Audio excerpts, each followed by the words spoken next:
That feeling that you know something's wrong, but everything looks great. It's like, what is the problem here? Why am I feeling so ungrateful? What is wrong with me? You know, that sort of a conversation. And the answer is nothing is wrong with you. First and foremost, if you've been feeling overwhelmed, it could be because some of that's really inauthentic. Like, don't do it to do it. Don't be performative. That level of inauthenticity, that level of looking around at what everybody else is doing and then deciding to do it. So if you're feeling overwhelmed, that might be what's at play. What I do is I check in and I go, what is happening? It takes a long time to learn how to do that, and I still don't always do it. I need time to be by myself and figure out what I'm doing. What am I offering? And stop being so loud. Trust yourself. Stop listening to everybody else. Trust you.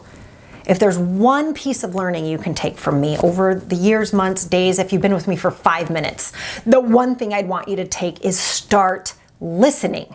Stop looking around at what everyone else is doing and wondering why you feel like crap. Stop it.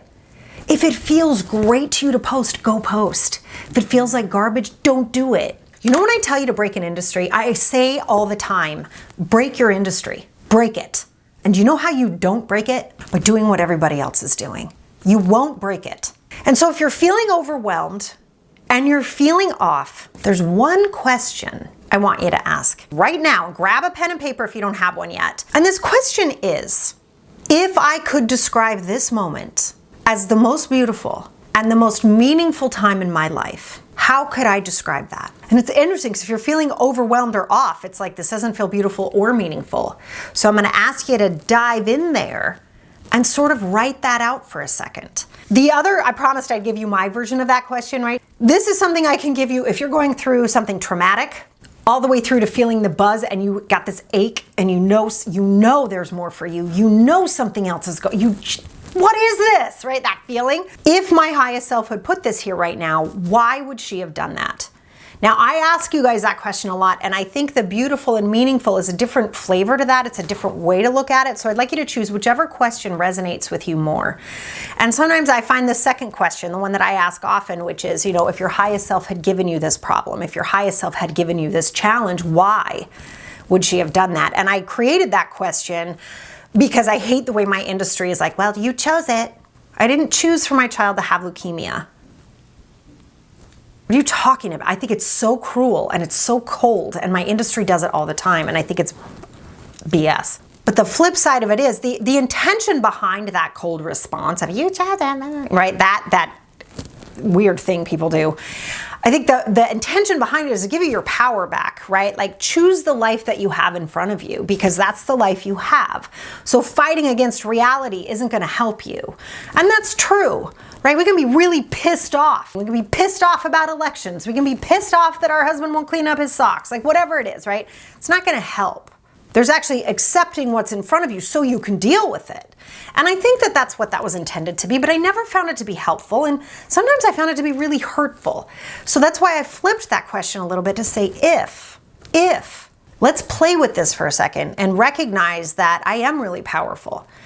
Let me recognize that I am really strong, that I am really smart, and that I know, as much as I don't want this right now, there will be a moment where I'll look back and go, oh my God, I would never have become whatever if it weren't for this. And it can really sort of take, not the pain of it all the way, but the suffering through it. The pain will be there because it's life, right? But the suffering, which is the, why me? What? Like, that's the suffering. And it will help alleviate some of that.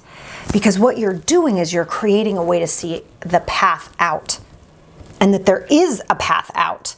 And it may not be fun. It's not going to be a party. You're not going to be like, yay, every step of the way. That's not realistic. But you'll also get that each step, each day, each moment where you choose to face, and you choose the next best decision, and you choose the next project, you choose the next conversation, and you go step by step by step, all of a sudden you're on the other side. And it's like, oh my God, you guys, I did it. Holy crap, how did I do that? I don't even know, right? That's the experience that you want. So if you're feeling overwhelmed right now and you're feeling that buzz, right? That like something, sit down. And there, now you now have two questions. One is, if my highest self had put this buzz in my ear, why would she have done that? Or what is the most beautiful, most meaningful story I can write about this moment? And you'll find it. It's really, really powerful. Our emotions are so beautifully designed. And this is why when people run from their emotions, it causes so much trouble, right? Whether it's numbing out by overeating, oversleeping, doing drugs, getting drunk, I need to relax, glass of wine. So many women have the self-medicating. It's running from that feeling. And that feeling is trying to tell you something.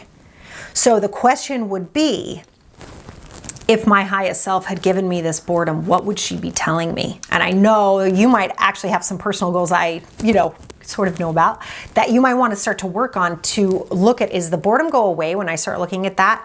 No, it didn't. Okay, let me pull back. How about this one? Does it go? Oh my God, it's gone. There's so many women here who I can't just quit my business, or I can't just quit my job. I have to bring in money. And it's like, oh my God, there's so much honor and goodness in that. And just because the way you have to do it right now doesn't light you up 6 ways from Sunday doesn't mean it's wrong. It means there's more for you to be doing. So not more like pile on, but start to explore your hobbies, start to explore your spirituality, start to explore the things that you loved as a child, and see if that boredom doesn't start to dissipate. Now, if you're then like, holy crap, I want to make a business out of this, come talk to me. And we'll teach you how to make a business out of it, because you can make a business out of anything. And don't you dare let anybody tell you you can't. So your job as you're bringing in money is to look out and go, what brings me joy? What is this buzz trying to tell me? And don't ignore it. That is your heart. That's your soul. That's your higher self going, hey, wake up, lady. And that's okay. Just look at it. It's not going to rip you apart to look at it. And I think sometimes as women, we have that fear.